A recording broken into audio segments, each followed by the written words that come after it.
Here in Lake Charles, today community leaders gathered for an opportunity to reflect back on Hurricane Laura and to celebrate the city's journey towards revitalization. KPLC's Omar Martinez shows us more from the LC Resiliency Summit.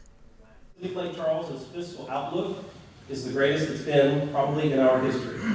Once labeled the most weather-battered city in America by the Weather Channel, the LC Resiliency Summit challenged that title by proving how Lake Charles is instead America's most resilient city.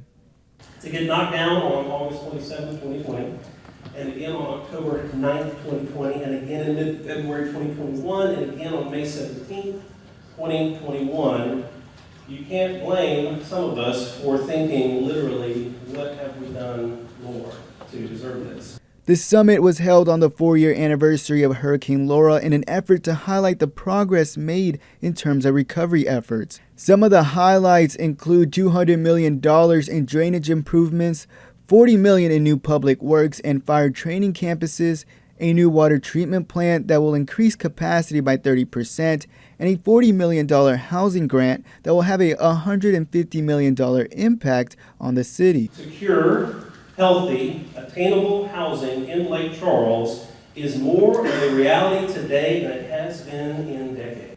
Efforts made despite various setbacks. Following Hurricane Katrina in 2005, it took 10 days for affected areas to receive an allocation of Community Development Block Grant Disaster Recovery dollars.